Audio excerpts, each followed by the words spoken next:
ኦርቶዶክሳን ባለማህተብ ወጣት ተማሪዎች ታስረዋል። ከሰሞኑ ባለው ጉዳይ እኔም እፎይ ነኝ ብላችኋል፣ እንዲሁም ደግሞ የእፎይን ምስል ፕሮፋይል ፒክቸር አድርጋችሁ ተጠቅማችኋል በሚል በእስልምና የፈጣሪ ቃል ነው ተብሎ የሚታመነው ቁርአን ክርስቲያኖችን ቀጥታ በስም እየጠራ ይራገማል። የሚራገምበት ዋናው ምክንያት ደግሞ ዲያቆን ቢኒያም ፍሬውን ፈልገን ልናገኝ ይገባል። ሃይማኖታችን ማህተባችን ቀይ መስመራችን ስለሆነ ቀይ መስመራችንን ለመሻገር ቀይ መስመራችንን ለመርገጥ አህመድ ሸሊል ምናምን የሚባለው እኮ 50 ሺህ ብር አዋጣለሁ 100 ሺህ ብር ብለዋል። እሱን ለያዘ እሱን ለነካ እፎይን እንትላለ ብለዋል። ይሄ ቀላል ነገር አይደለም። ሰላም ጤና ይስጥልኝ፣ እንዴት አመሻችሁ? በአዲስ ቪዲዮ ተመልሼ መጥቻለሁ። አሁን ከመሸ የኦሮሚያ ክልል የእስልምና ጉዳዮች ምክር ቤት አንድ ደብዳቤ አውጥቷል። በጣም የሚያሳዝን ነው። የኛ አባቶቻችን በተኙበት እነሱ ደግሞ እንዲህ እየተራረጡ ይገኛሉ። ለኢፌድሪ ፍትህ ሚኒስቴር የጻፉት ደብዳቤ ነው። የወንጀል ምርመራ እንዲጀመርልን ስለመጠየቅ ይላል። ሄድላይኑን ብቻ ላንብብላችሁና እናንተ አቁማችሁ መመልከት ትችላላችሁ። ጉዳዩ የወንጀል ምርመራ እንዲጀመር ስለመጠየቅ ይላል። ይሄ እየጠየቁ ያሉት የእስልምና በተለይ ኦሮሚያ ክልል ያለው የእስልምና ጉዳዮች ምክር ቤት ነው። የብዝሃ ሃይማኖት ባለቤት የሆነችው ሀገራችን ኢትዮጵያና ክልላችን ኦሮሚያ በልዩነት ውስጥ ያለ መከባበርና መደጋገፍ ተምሳሌት እንደሆነች ይታወቃል። በተቋም ደረጃም ሆነ እንደ ማህበረሰብ ይህን እሴት ማስጠበቅ ላይ ማተኮር በሚገባን በዚህ ወሳኝ ጊዜ እነዚህን የሰላምና የመከባበር ባህላችን የሚንዱ የጥላቻና የጸረ ሰላም ይዘት ያላቸው ንግግርና ጽሁፎችን የሚያጋሩ ቡድኖችን፣ ግለሰቦችን እየተበራከቱ መምጣቱ የመጡበት ወቅት በመሆኑ እንደ ሰላም ወዳድ ማህበረሰብ ተወካይ ተቋም ያሳዘነን በመሆኑ ልብ እንላለን እያለ የስድብ ቃል ተናገረ ካሉ በኋላ በተመሳሳይ ሁኔታ በመላው እስልምና እምነት ተከታዮች ዘንድ ትልቁን አክብሮት የሚቸራቸው ነብዩ አምላካችን አላህና እምነታችንን እስልምና የሚያንቋሽ ልጥፎችን በቅርቡ ሰለሞን ሽፈራው በማህበራዊ ሚዲያ ቲክቶክ እፎይ በሚል ስያሜ የሚታወቀው ግለሰብ ለመግለጽ እጅግ የሚከብድ ሁኔታ የነቢያችንን ክብራችንን ማንነታችንን አጠቃላይ እስልምና ሃይማኖታችንን ተከታዮችን ስድብ በማዋረድና በመዝለፍ ግጭት ቀስቃሽ የሆኑ ልጥፎችን በተደጋጋሚ በ400 ሺህ በላይ ተከታይ ባለው ገጹ እያጋራ መሆኑን ያለ ይገልጻል። ይህን ያህል እነሱ ሳይተኙ ክስ ለመክሰስ እየጣሩ ይገኛሉ። የኛ አባቶችስ የሚለው ግን እስካሁን ድረስ ያልተመለሰ ጥያቄ ነው። ምናልባት ጉዳዩ ላይ ብንገባበት ነገሩን እናባብሳለን ብለውት ከሆነ አላቅም፣ ግን ወንድሞቻችን ቅሬታ አላቸው። ቅሬታቸውን እያሰሙ ነው። እንደዚህ ለሚዲያ ፍጆታ አይደለም። አባቶች ሆይ መቼ ነው እናንተኛን ስጠሩን ቀርተን የምናቀው? ምን ነው የምእመኑን ድምጽ መስማት ተሳናችሁሳ? በዚህ በኩል የቅድስት ቤተክርስቲያን ልሳነን የሚሉ የሚዲያ አካላቶች ልክ እንደ አዲስ አበባ ሀገረ ስብከት ያሉ በዚህ ጭንቅሳት የጨረታ ማስታወቂያ ላይ ይገኛሉ። በዚህ በኩል ደግሞ የቤተክርስቲያን ሚዲያነት ውስጥ ከሚያጠራጥረን ድረስ በቤተ ክህነት የሚመራው ኢዮትሲ ጭብጥ ብሎ ተቀምጦ ያስጎብኚ ድርጅቶችን ፕሮሞሽን እየሰራ ይገኛል። አባቶች ሆይ ምን ነው የምእመኑን ጩኸት መስማት ተሳናችሁሳ? የዛሬ 2 ዓመት የሻሸመኔ ኦርቶዶክሳን ሰማይና ምድሩ ተገልብጦባቸው መግቢያና መውጫ ሲያጡ እንደ ቅጠል እየረገፉ በነበረ ሰዓት ዞር ብላችሁ ማላያችኋቸውም ነበር። በዛም ብቻ አላበቃም። የስልጤ ኦርቶዶክሳን በቅበት ወረዳ የሚገኙ ኦርቶዶክሳኖች በሃይማኖታቸው ምክንያት ከነታቦታቸው ተሰደው ቅድስት ቤተክርስቲያን ውስጥ ተጠልለው ሲኖሩ በራብና በጥማት ሲንገላቱ ዞር ብላችሁ አላያችኋቸውም ነበር። አባቶች ሆይ በዚህ ውጡ ስትሉን በዚህ ስንወጣ፣ በዛ ግቡ ስትሉን ደግሞ በዛ ስንገባኩ የአባትነት ፍቅራችሁ ይዞን እንጂ እኮ ለሌላ ለምንም ነገር አልነበረም። አሁን ግን አምላካችን ኢየሱስ ክርስቶስ በማንም ወጠጤና በማንም ክፍታፍ በማንም ወሮ በላ ሲሰደብና ሲጠለጠል ቆማችሁ የምታዩ ከሆነ በጣም ታሳፍራላችሁ፣ በጣም ታሳዝናላችሁ። አንጋችሁን ጠብቃችሁ ቅድስት ቤተክርስቲያንን አክብራችሁ እንድታስከብሩ ስንል በሉል እግዚአብሔር ስም እንጠይቃለን። እናመሰግናለን ወንድማችን እንዳጊ። እስቲ እንቀጥል። ኦርቶዶክሳን ባለማህተብ ወጣት ተማሪዎች ታስረዋል። ከሰሞኑ ባለው ጉዳይ እኔም እፎይ ነኝ ብላችኋል፣ እንዲሁም ደግሞ የእፎይን ምስል ፕሮፋይል ፒክቸር አድርጋችሁ ተጠቅማችኋል በሚል ወጣቶች ልጆቻችን ታስረዋል። ይህ የሆነው በአጋሮ ከተማ ነው። ይህንን ነው ግልጽ መበደል ነው፣ ይህንን ነው ግልጽ መጠቃት ነው ብለን የምንጠራው። እንዲህ የሚናገሩ ሰዎች አይታሰሩም። ስሙት። ይሄ ሙስሊሙን ብቻ አይደለም ኦሮሞን በቀጥታ ኦርቶዶክስ ተዋሕዶ የሰደበችበት ማስረጃ አለን። ጋላና ሻንቅላ ወደ እግዚአብሔር ጉባኤ አይገባም። ጋላና ሻንቅላ ወደ እግዚአብሔር ጉባኤ አይገባም። ተው ፕሮቴስታንቶችም ጭምር ከኛ ጎን ነው መቆም ያለባቸው ባይነኝ ፕሮቴስታንቶችም። ምክንያቱም ትላንት እኮ ታሪክ እኮ አይረሳም እኮ ትላንት ኢቶቻችሁን እየደፈሩ የነበሩ አካላቶች ትላንት ቤተክርስቲያን እንዳሰሩ በየቦታው እየታገዱ የነበሩ አካላቶች ናቸው እነዚህ ሰዎች ማለት ነው። እንግዲህ እንደዚህ የለየለትን ጥላቻ በአደባባይ የሚነዙ ወንጀለኛ ሰዎችን ማንም የሚይዛቸው የለም። እንደውም የህግ ከለላ ሽፋን ሁሉ ጥበቃ ሁሉ ይደረግላቸዋል። ወጣት ተማሪዎችን በማሰር የሚመጣ አንድም ለውጥ አለመኖሩን ለማረጋገጥ እንወዳለን። ከዚህ በመቀጠል ደግሞ እነ እፎይን የዘር ኮሮጆ ውስጥ የምትጨምሩ እንደዚህ የፖለቲካ የሆነ ቅርቃር ውስጥ የምትከቱ ሰዎች እንድታርፉ እንጠይቃቸዋለን። እነ እፎይ ማለት ብሔር ማንነታቸውን ስለ ሃይማኖታቸው ሲሉ የከዱ በኦርቶዶክስ ተዋህዶ ቤተክርስቲያንና አስተምህሯ ፍቅር ቅጥል ያሉ ያበዱ የለየላቸው የኦርቶዶክስ ተዋህዶ ቤተክርስቲያን ዘሮች ናቸው። የትም አትወሰዷቸው። ከዚህ ባለፈ ደግሞ አረ ሰላም እንኖርበት ምናምን እያላችሁ አጉል የምትመጻደቁ ሰዎች ማንም እንዋጋ ያለ የለም እንከባበር ያለ እንጂ ያንተ መሃል ከተማ ላይ ቁጭ ብሎ ጥሬ ስጋ እየቆረጡ ሆድ መሙላት የሃይማኖት ሰላምን አያረጋግጥም። ስለዚህ ዙሪያውን እንድትቀኙ በምዕራብ በምስራቅ በሰሜን በደቡብ እንድትመለከቱ እናንተን እንጋብዛችኋለን። ዛሬም እፎይ ነኝ። ትዳ ወንድማችንን እግዚአብሔር አምላካችን ረጅም ዕድሜ ከጤና ጋር ይስጥልን። እናመሰግናለን። በነገራችን ላይ አሁን እንደዚህ ይሄን ቀረጻ እየቀረሱ እያለ የኢትዮጵያ የተሚም ማለት የኦርቶዶክስ ተዋህዶ ቤተክርስቲያን ተዋህዶ ሚዲያ ማዕከል አንድ መግለጫ አውጥቷል። በተለይ ደግሞ የሃይማኖት ተቋማትን በተመለከተ እንደዚህ ይላል። የኢትዮጵያ ሃይማኖት ተቋማት ጉባኤ አሰራር ሚዛናዊና ፍትሐዊነት ላይ የተመሰረተ ሊሆን ይገባዋል በሚል በጣም ዝርዝር ሀሳቦችን አስቀምጧል። እኔ ከጎን አስቀምጥላችኋለሁ፣ እናንተ ገብታችሁ ማየት ትችላላችሁ። ከዛ ድረስ ወንድማችን አካል የሚናገረው ነገር እንስማ። በእስልምና የፈጣሪ ቃል ነው ተብሎ የሚታመነው ቁርአን ክርስቲያኖችን ቀጥታ በስም እየጠራ ይራገማል። የሚራገምበት ዋናው ምክንያት ደግሞ ኢየሱስ እርሱ ክርስቶስ የእግዚአብሔር ልጅ ነው ብለን በማመናችን ነው። እንግዲህ የእምነት በእኛ እንደሚታወቀው በማቴዎስ ወንጌል ምዕራፍ 16 ላይ ጌታችን እንደተናገረው ስጋና ደም የገለጠው እንኳን እምነት አይደለም፣ ይሄ ከላይ ከሰማይ የመጣ እውቀት ነው እና በዚህ ምክንያት ይህንን ታላቅ እምነት ኢየሱስ እርሱ የእግዚአብሔር ልጅ ነው ወልድ ነው ብለን በማመናችን ቁርአኑ ይራገማል፣ ይረግመናል። ስማችንን ያውም ጠርቶ ክርስቲያኖች እያለ ይህንን የቁርአን ክፍል አንስቼ ትንሽ ነገር እላችኋለሁ እሰጣችሁና ወደዛ ከመግባቴ በፊት ግን አንድ ነገር ላሳውቃችሁ። እንግዲህ በዚህ በምድር ላይ ስንኖር ክርስቲያን ወንድም እህቶች ሁላችንም እንደምናውቀው ከየትኛውም ቤተ እምነት ሰዎች ጋር በፍቅር በሰላም በመቻቻል በመከባበር ልንኖር እንደሚገባ ይታወቃል። መጽሐፍ ቅዱሳችን ወይም ቤተክርስቲያናችን በሚገባ ታስተምሯለች። ከእግዚአብሔርም የተማርነው ከአባታችንም ይሄንን ነው። እግዚአብሔር አባታችን ዓለምን ሁሉ እንዲሁ ወዶ ልጁ ኢየሱስን ልኳል። እንግዲያውስ እግዚአብሔር በዚህ ደረጃ ሙስሊሞችንም ሌላውንም ሁሉ ከወደደ እኛ እንዴት እንጠላለን? እግዚአብሔር የወደደውን እኛ የምንጠላ ከሆነ ጥላችን ከእግዚአብሔር ጋር ይሆናልና ማንንም አንጠላም። ከሁሉም ጋር በመከባበር ልንኖር ይገባል። ይሄ ግልጽ ነው። ግን ይህ መከባበሩ፣ መፋቀሩ፣ መቻቻሉ ግን ክርስቶስ ላይ እንድንደራደር ግን አያደርገንም። ክርስቶስ ላይ አንደራደርም። አየህ፣ አሁን ኢየሱስ የእግዚአብሔር ልጅ አይደለም ብሎ የሚመጣ ካለ እንቃወመዋለን። ምንም እንኳን ፍቅር ቢኖር፣ ምንም መከባበር፣ ምንም መቻቻል ቢኖርም ክርስቶስ ላይ ግን አንደራደርም። ኢየሱስ እርሱ ክርስቶስ የእግዚአብሔር ልጅ ነው። እንደውም እንዲህ ይላል ዮሐንስ ሲናገር በመጀመሪያ መልእክቱ ምዕራፍ 2 ላይ አባት እና ልጅን የሚክድ ይላል። አብና ወልድን ማለት ነው። አባትና ልጅን የሚክድ ይህ የክርስቶስ ተቃዋሚ ነው ይላል። ስለዚህ ነው አባት ልጅ ነው የሚባል እንደዛ አይደለም የሚል ሰው ካለ እነሆ የክርስቶስ ተቃዋሚ ብለን እናሳያለን። ሰው ይህንን ልብ እናድርግና አሁን ወደ ቁርአኑ ክፍል እንሂድ። በቁርአን በዚህ በሱረቱ አተውባ 9ኛው ምዕራፍ ማለት ነው 30ኛው አያ ላይ ምን ይላል ቁርአኑ? አይሁድ ኡዘይር የአላህ ልጅ ነው አለች ይላል። ኡዘይር የተባለው እዝራ ነው ይላሉ። እንግዲህ አይሁዳውያን ልክ ክርስቲያኖች ክርስቶስ የእግዚአብሔር ልጅ እንደሚሉት እዝራ የእግዚአብሔር ልጅ ብለው አያውቁም። እንደዛ በዛ መልኩ አይሉም ጭራሽ። እንዳ ቁርአኑ ላይ ግን አለ። ኤኒዌይስ ምንም ሆነ ምን ወደ ክርስቲያኖቹ ግን እንለፍ። ክርስቲያኖች ይላል አልመሲህ የአላህ ልጅ ነው ይላሉ።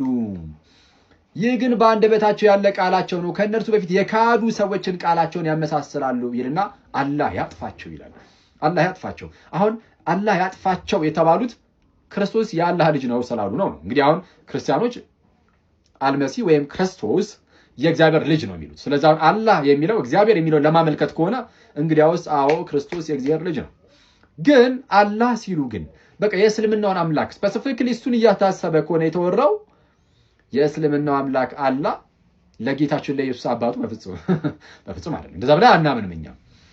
በእስልምና ውስጥ የሚታወቀው ወይም የሚታመነው በቁርአን ውስጥ ተገለጠ የተባለው ያ አምላክ የሙስሊሞች አምላክ አላህ እርሱ ለጌታዬ ለመድኃኒቴ ለኢየሱስ ክርስቶስ አባቱ በፍጹም ሊሆን እንደማይችል ሁላችንም እናምናለን። ይሄ የእኛም እምነት። እንደዛ አናምንም። ምናልባት ግን አላህ በብሉይ ኪዳንም በሐዲስ ኪዳንም የተገለጠው ያ ራሱ እግዚአብሔር ነው ከተባለ ግን ኢየሱስ ያኔ የእግዚአብሔር ልጅ ነው። አላህ ያጥፋቸው አለ። እንደዛ ብሎ የሚራገመው ራሱ አላህ ነው። ባይዚ አላህ ክርስቲያኖችን አላህ ያጥፋቸው እያለ ራሱ አላህ ይራገማል ማለት ነው። በዚህ ምክንያትና ኢየሱስ እርሱ ክርስቶስ የእግዚአብሔር ልጅ የሚለው ግን ለኛ ለክርስቲያኖች መሰረታዊ የሆነ እምነታችን ነው። ቤተክርስቲያን እንኳን የተመሰረተችው በዚህ በታላቅ እምነት ላይ ነው። ከዚህ ጋር በተያያዘ ዛሬ ማለትም ሐሙስ ከምሽቱ 3 ሰዓት ላይ ላይቭ ገብተን ኢየሱስ እርሱ ክርስቶስ የእግዚአብሔር ልጅ በሚል የምንማማር ይሆናል። ጥያቄ ያላችሁ ሙስሊም ወንድሞችም ካላችሁ መጣችሁ መጠየቅ ይቻላል። ይቆየን። ስለዚህ አሁን 3 ሰዓት ላይ ወርደ አሁን የቀረጻ ማድረግበት ሰዓት ላይ 3 ሰዓት ላይ እንግዲህ ይሄን ውይይት ተደረገ ስለሆነ የምትችሉ ሰዎች ይሄን ቪዲዮ ያያችሁ ሰዎች ገብታችሁ አፖስቶሊክ አንሰርስ ላይ ማየት ይችላልላችሁ። ሌላኛውን ቀጥል። ውድ ኦርቶዶክሳውያን ይህንን ቪዲዮ ኮፒ ሊንክ፣ ሪፖስት፣ ሼር በማድረግ ዲያቆን ቢኒያም ፍሬውን ፈልገን ልናገኝ ይገባል። ሃይማኖታችን ማህተባችን ቀይ መስመራችን ስለሆነ ቀይ መስመራችንን ለመሻገር ቀይ መስመራችንን ለመርገጥ እንዳትሞክሩ። በዚህ ዘመን ያላችሁ የሌላ ቤተ እምነት ሰዎች እናንተም ልትጠነቀቁ እናንተም ስርዓት ልትይዙ ይገባል። እንግዲህ ዲያቆን ቢኒያም ፍሬው በዘመኑ የነበረ በንጽጽር ዙሪያ ላይ ይሰራ የነበረ ጀግና ኦርቶዶክሳዊ እንደነበረና ከዛ በኋላ እንዳሳደዱት ከነቤተሰቡ ወደ ጫካ እንደገባና እንደጠፋ ያለበት እንደማይታወቅ እንግዲህ የተለያዩ ቪዲዮ ሼር ሲደረጉ በዚህ በቲክቶክ መንደር እያያችሁ ነው። ብዙ ሰዎችም ሜንሽን አደርጋችሁኛል። ፈልገን ልናገኘው ይገባል። እኛ ኦርቶዶክሳውያን አለን ከጎንነን ልንለው ይገባል። ልንረዳው፣ ልናግዘው፣ ከጎኑ ልንቆም ይገባል። ስለዚህ በዚህ ዘመን ማሳደድ የሚባለው ነገር ከአይምሮአችሁ አውጡት፣ ከአይምሮአችሁ አውጡት። እሺ የሚሳደድላችሁም የለም። የቅርብ ጊዜ ትዝታ ነው። ከ1 ዓመት በፊት ቅበት የሚኖሩ ኦርቶዶክሳውያን እንዳሳደዳችኋቸው ከቀያቸው እንዳፈነቀላችኋቸው ታሪክም የሚረሳው አይደለም። እኛ ኦርቶዶክሳውያን ባለማህተቦችም የምንረሳው ጉዳይ አይደለም። እንደዚህ አይነት ነገር በዚህ ዘመን ልታደርጉ የምትፈልጉ የሌላ ቤተ እምነት ሰዎች ስርዓታችሁን ልትይዙና ልንፈራችሁ ወይም ደግሞ ልንሮጥላችሁ ወይም ቀያችንን ለቀን ልንሸሽላችሁ እንደማንችል ልታቁት ይገባል። ዲያቆን ቢኒያም ፍሬው ፈልገን እናገኘው። ኡስታዝ አቡበከር እጅግ ከማከብራቸውና ጆሮ ሰጥቼ ከምሰማቸው የእስልምና እምነት መምህራን አንዱ ናቸው። በሰሜን ወሎ አቡነ ኤርሚያስ ጥሪን ተከትሎ በሚሊኒየም አዳራሽ ጎፈንድሚ ላይ ተገኝተው አብሮነታቸውን በዚህ ልክ አሳይተውናል። ለዚህም ለቅ ያለ ምስጋናችንን እኛም አቅርበናል። እንስማው ቪዲዮ። እንደ ሀገር ፈተናዎቻችንን ልንሻገር የምንችለው አንድኛችን ላይ በመጠቆም አይደለም። ዛሬ የበለጠውን የምናልፈው እጅ ለእጅ ተያይዘን ነው። ለዚህ ደግሞ እንደ አንድ የሙስሊም ማህበረሰብ መምህር ከናንተው ጎን ሆኜ ከአባታችን ጋር ሆነን በልማት ስራዎች እንደምናግዝ ይሄንን ሐሳብ ለመስጠት ነው። ዛሬ ለኡስታዝ አቡበከር በጣም በጨዋ ደንብ ጥያቄ መጠየቅ እፈልጋለሁ። ይህ ጥያቄ ደግሞ እነሱ ጋር ይደርስ ዘንድ ደግሞ ሁላችሁም ሼር፣ ኮፒ ሊንክ፣ ሪፖስት እንድታደርጉልኝ። ኡስታዝ አቡበከር በመጅሊሳቸው ተገኝተው መግለጫውን አንብበውልናል። የራሳቸውንም ሐሳብ ሲሰጡ አስተውለናል። ለምሳሌ ይሄንን ቪዲዮ ማለት ነው። ግን ድፍረቱኛል የክርስትና እምነት ተከታይ ወገኖች ቤተ ክህነት እስልምናን ስንሰብክም ስናስተምርም ሰዎች አምነውበት እንዲመጡ እንጂ ሰዎችን አስገድደን እንድናዝ የታዘዝንበት ዲን አይደለም። አድርገንም አናውቅ። በንግግራቸው ላይ እንደሰማችኋቸው አድርገን አናውቅም ነው ያሉት። ይህ መሐመድ ኢሳ የተባለ በአፉ የሚጸዳዳ ግለሰብ ላለፉት ዓመታት ምን እያለ ሲያስተምር ሲሰብክ እንደነበረ ስሙት። ይህ ለታሪክ ይቀመጥ። ኦርቶዶክሳዊ ሼር አድርግ። ቤተክርስቲያን ይሰራልን እንዲህ አይነት ቤተክርስቲያን የኦርቶዶክስ ተዋህዶ እየተባለ ታቦት እየገባ የሚቀመጥበት ሁሉ ለመተትና ለድግምት ለጥንቆላ ነው ማለት ነው። እሽሩሩ ማሙሽሩሩ ብላ አምላክን አሳደገችው ትላለህ እንዴ? ኢየሱስ ክርስቶስ አምላክ አይደለም። በመጀመሪያ ደረጃ እንደዚህ አይነት ቀልድና ፌዝ የተሞላበትን አይነት ህይወት አትኑሩ። ከእንዲህ አይነቱ ኑሮ ይልቅ መሞት ይሻላችኋል። እናንተ በራሳችሁ ጊዜ ብትጠፉ ይሻላችኋል። እባካችሁ አትቀልዱ። ሕፃን ተብሎ ጽንስ ተብሎ ፈጣሪ ጽንስ ተብሏል እየተባለ ነው። ስም አልነበረውም፣ ሰዎች ስም አወጡለት። ለማን ለፈጣ ከኋላ የመጣ አይናውጣ አይሆንም። ከዚህ በላይ ድፍረት አለ? ከዚህ በላይ ንቀት አለ? ከዚህ በላይ ጸብን መዝራት አለ? ከዚህ በላይ ግጭትን መጥመቅ አለ ወይ? ይሄንን እንዴት ነው የሚመለከቱት? ይሄንን እንዴት ነው የሚያዩት? እንግዲህ አስቡት። ይሄ ዝም ተብሎ ነው እፎይ ተናገረና በኦሮሚያ ውስጥ ሃይማኖታዊ ግጭት ሊያመጣ ጥረት ላይ የተባለ ያለው ይሄ ነው። እንግዲህ በጣም ያሳዝናል። ሸሊል ምናምን የሚባለው እኮ 50 ሺህ ብር አዋጣለሁ 100 ሺህ ብር ብለዋል። እሱን ለያዘ እሱን ለነካ እፎይን እንትን ላለ ብለዋል። ይሄ ቀላል ነገር አይደለም። እናንተም የታጠቃችሁትን ሱሪ የታጠቀ ህዝብ ነው ያለው። በፖለቲካ በፕሮፓጋንዳ እንደ ህፃን እየጮሁ እያለቀሱ በማስገደድ ጩኸት አስፈርቶ የለም። ይሄ ከኖርንባትም እኩል እንኖርባታለን፣ ከጠፋንባትም እኩል እንጠፋባታለን ሀገሪቷን ማለት ነው። ሃይማኖት ነው። የሃይማኖት ጉዳይ ስስ ነው። አንተ ዘመኑ ስርዓቱ ስለሚፈቅድልህ አብይ አህመድ ፓርቲው ስልጣን ሁሉ እስላም ስለሚሸጥ ዘመኑ የኔ ነው ብለህ መስጊድ ውስጥ ይሄን ቅስቀሳ የምታደርግ ከሆነ የራበው ህዝብ ነው ያለው፣ የተቸገረ ህዝብ ነው ያለው፣ የመረረው ህዝብ ነው ያለው። አታቆሙ፣ ማንም አያቆሙ። መጽሐፋችን አትንኩ አንነካባችሁም ብሎ መሄድ እንጂ ነብዩን ወዳችኋለሁ ስትል ክርስቶስን ወደዋለሁ የሚል ይመጣል። ጊዮርጊስ ይመጣል፣ መርቆሪዎስ ይመጣል። ሰማዕቱ ቅዱስ መርቆሪዎስ፣ ቅድስት ክርስቶስ ሰምራ ትመጣለች። አንተ ነብይን ስትወድ አምላኩን ክርስቶስን የሚወድ ይመጣል። ስለ ክርስቶስ ሲል መከራ የሚቀበል የሚጋፈጥ ይመጣል።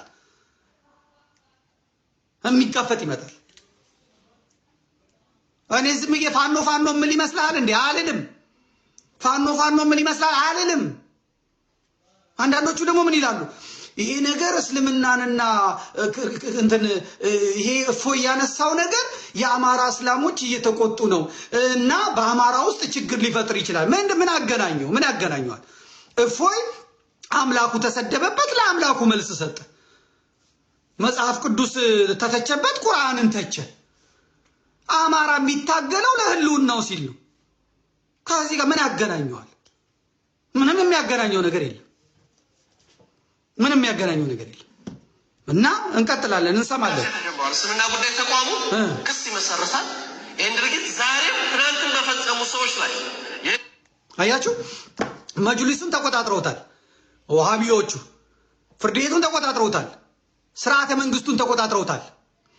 የደህንነት መስሪያ ቤቱ ዋነኛ የግራኝ አህመድ ዘር አለብኝ የሚለው ሬድዋን ሁሴን ነው። እስልምና ምድሪቷ ሁሉ ትጥለቀለቃለች የምትለው ሙፈሪያት ካሚል ናት። አብይ አህመድን የምታውቁት ነው። ዳግማዊ ግራኝ አህመድ ነው። ምክትሉ እስላም ነው። አዎ ታንኩም ባንኩም የነሱ ነው። ፔንቴና እስላም ነው አሁን የያዘው። ስለዚህ ልትከስ ትችላለህ፣ ልታስር ትችላለህ። አንድ እፎይን ነው ብታጠፉት ብትገድሉት ቤተ ክርስቲያኒቷ ምንም እንደናንተ አሁን እንደዚህ እንቅስቃሴ አታደርግም። ምክንያቱም ሽባ የሆኑ እንኳን ለእንደዚህ አይነት መልስ ሊሰጡ ይቅርና ምንም ውስጥ